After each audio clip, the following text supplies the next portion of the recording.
Corporate కంపెనీస్గా లేకపోతే నిర్మాణ రంగంలో మీరందరూ రాణించడం వల్లనే ఈ హైదరాబాద్కి గుర్తింపు వచ్చింది. ఔటర్ రింగ్ రోడ్ కావచ్చు, అంతర్జాతీయ ఎయిర్పోర్ట్ కావచ్చు, ఐటీ సెక్టర్లో వచ్చిన ఈ మొత్తం పెట్టుబడులు కావచ్చు, హైటెక్ సిటీ కావచ్చు, హైదరాబాద్ నగరానికి కృష్ణా గోదావరి జలాలను తరలించడం ద్వారా ఇక్కడికి వలస వస్తున్న వాళ్లకు తాగునీటి సమస్యలను తీర్చడమే కాకుండా food industry, hotel industry, other industries కూడా ఏదైతే అవసరాలు ఉన్నాయో వాటన్నిటిని తీరుస్తూ ప్రధానంగా మధ్యతరగతి, దిగువ తరగతి ప్రజలకు ఉపయోగపడే విధంగా మెట్రో రైల్ నిర్మాణం కానీ, ఎంఎంటీఎస్ నిర్మాణం కానీ ఇవన్నీ కూడా హైదరాబాద్ నగర అభివృద్ధికి ఉపయోగపడ్డాయి. వీటితో పాటు ఏ నగరంలో అయితే శాంతి భద్రతలు ఉంటాయో ఆ నగరానికే పెట్టుబడులు వస్తాయి.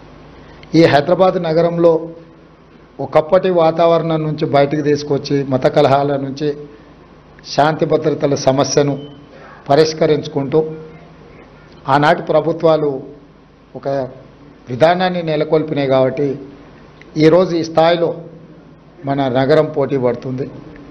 తప్పకుండా అది చంద్రబాబు నాయుడు గారు కావచ్చు, రాజశేఖర రెడ్డి గారు కావచ్చు, చంద్రశేఖరరావు గారు కావచ్చు, గత 30 సంవత్సరాలు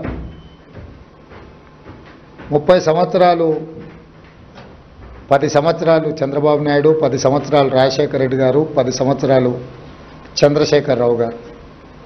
రాజకీయాలు ఎలా ఉన్నా, వాళ్ళ ఆలోచన విధానం ఎలా ఉన్నా, హైదరాబాదు నగర అభివృద్ధి విషయంలో గత ప్రభుత్వాలు తీసుకున్న నిర్ణయాలను కొనసాగించుకుంటూ ఇంకా మంచి నిర్ణయాలతోనే వాళ్ళు ముందుకెళ్ళిండ్రు.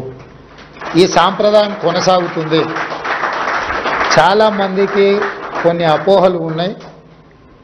ఆ అపోహలను చర్చించుకోవడం వల్ల ఏం ప్రయోజనం లేదు. గత 30 సంవత్సరాలలో ఈ నగరం ఎంత వేగంగా అభివృద్ధి చెందిందో, ఈ నగరం వేగంగా అభివృద్ధి చెందడానికి గత ముఖ్యమంత్రులు ఏ ప్రయత్నం చేసిండ్రో వాళ్ళ ముగ్గురి అనుభవాల నుంచి పాఠాలు నేర్చుకొని కొత్తగా నూతనంగా ఇంకా హైదరాబాద్ నగరాన్ని అభివృద్ధి పదం వైపు వేగంగా నడిపించడానికే మా ప్రభుత్వం ప్రయత్నం చేస్తుంది.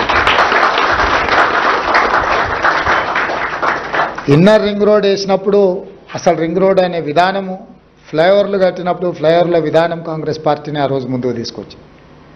ఔటర్ రింగ్ రోడ్ కూడా ఆ రోజు చంద్రబాబు నాయుడు గారు ప్రతిపాదించారు. కంప్లీట్ ఔటర్ రింగ్ రోడ్ లేకుంటే పార్షియల్లీ బైపాస్ రోడ్ లాంటిది ఎయిర్పోర్ట్కి ఈ ప్రాంతం నుంచి ఉండాలి, గచ్చిబౌలి ఈ ప్రాంతం నుంచి అన్న ఆలోచన చేస్తే తర్వాత రాజశేఖర రెడ్డి గారు ముఖ్యమంత్రి అయిన తర్వాత కంప్లీట్గా హైదరాబాద్ నగరానికి ఒక మణిహారంగా ఉండాలి అని చెప్పి ఔటర్ రింగ్ రోడ్డును కానీ అంతర్జాతీయ ఎయిర్పోర్ట్ను అంతకుముందు ప్రభుత్వం తీసుకున్న నిర్ణయాలను కొనసాగించి అంతకంటే ఇంకా ఉన్నతంగా అభివృద్ధి చేయడం జరిగింది.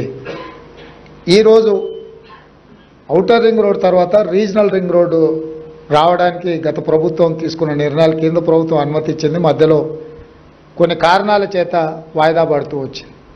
నేను ముఖ్యమంత్రిగా బాధ్యత చేపట్టిన తర్వాత మా మంత్రివర్యులు కోమటిరెడ్డి వెంకటరెడ్డి గారు, మేమందరం నితిన్ గడ్కరీ గారితో చర్చించి మాట్లాడి ఇమ్మీడియట్గా రీజనల్ రింగ్ రోడ్కు సంబంధించిన అన్ని పెండింగ్ సమస్యలను పరిష్కరించాలని కేంద్ర ప్రభుత్వాన్ని సంప్రదించి ఆ సమస్యలన్నిటినీ దాదాపుగా పరిష్కరించడం. 354 కిలోమీటర్స్లో దాదాపుగా 50% రోడ్డుకు సంబంధించిన నిధులు, ల్యాండ్ ఎక్విజిషన్ పూర్తయింది. మిగతా సగభాగం కూడా in principle they have agreed to sanction that remaining part. So భవిష్యత్తులో ఏవైతే రీజనల్ రింగ్ రోడ్డు విషయంలో ఏమైనా అపోహలు ఉన్నా వాటన్నిటిని తొలగించండి. తొందరలోనే తెలంగాణలో రీజనల్ రింగ్ రోడ్ కూడా రావడం జరుగుతుంది. దాంతోపాటు కంప్లీట్ రింగ్ రోడ్ మొత్తము రైల్ వసతి కూడా కల్పించాలి రవాణా కోసం అని చెప్పి ఆలోచన చేస్తుంది. ఇదే కాకుండా మనకు పోర్టులు లేవు కాబట్టి డ్రై పోర్ట్ విధానం కూడా తీసుకురావాలనేది మా విధానం. ఇప్పటి వరకు హైదరాబాద్ నగరానికే మాస్టర్ ప్లాన్ తయారు చేస్తూ వచ్చిన గత ప్రభుత్వాలు. ఇప్పుడు మేము ఆలోచన చేస్తున్నాం, హైదరాబాద్ నగరానికే పరిమితం చేయదలుచుకోలేదు. తెలంగాణ మొత్తం ఒక నగరం లాంటిది. Almost more than 40% is urban area.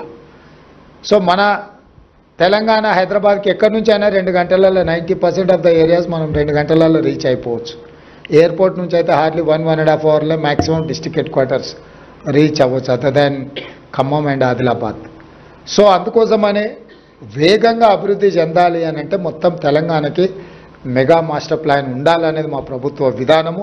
2050 mega master plan తెలంగాణకు ఆలోచన చేస్తున్నాము. Up to outer ring road వరకు ఉన్న inside of Hyderabad is urban Telangana. Outer ring road to regional ring road వరకు ఉండే ఆ మధ్యలో ఉండే ప్రాంతం peri urban Telangana. Regional ring road to Telangana borders వరకు రూరల్ తెలంగాణ. ఈ సెక్టర్స్ని విడగొట్టి అర్బన్ తెలంగాణకి ఏం ఇన్ఫ్రాస్ట్రక్చర్ ఉండాలి, గవర్నమెంట్ ఏం చేయాలా, మీలాంటి వ్యాపారస్తులు ఏం చేయాలా అనేది ఒక కాంప్రహెన్సివ్ ప్లాన్ చేస్తున్నాం. రీజనల్ రింగ్ రోడ్ నుంచి ఔటర్ రింగ్ రోడ్ నుంచి రీజనల్ రింగ్ రోడ్ వరకు కొన్ని క్లస్టర్స్ చేసి ఆ క్లస్టర్స్ని అన్నిటిని కూడా సిటీల కింద డెవలప్ చేయాలని, కౌంటీస్ కింద. అంటే ఇప్పుడు మీకు చైనా పోయినప్పుడు ఇన్ఫ్రాస్ట్రక్చర్కి సంబంధించిన ఒక్కొక్క దగ్గర ఒక్కొక్క పెద్ద పెద్ద గాంజావు పోయినా ఇతర ప్రాంతాలు పోయినప్పుడు మీకు ఏం కావాలన్న ప్రపంచంలో ఉండే ప్రతి వస్తువు అక్కడ దొరుకుతుంది. అది ఫర్నిచర్ కావచ్చు, అదర్ ఇన్ఫ్రాస్ట్రక్చర్ మెటీరియల్ కావచ్చు, ఏది కావాలన్నా. సో చైనాలో వాళ్ళు చేయగలిగినప్పుడు తెలంగాణలో మనం ఎందుకు చేయలేము? చాలా ప్రాంతాలకు హైదరాబాదు నగరం అనువైన ప్రాంతము. ఏం కొనాలన్నా, ఏం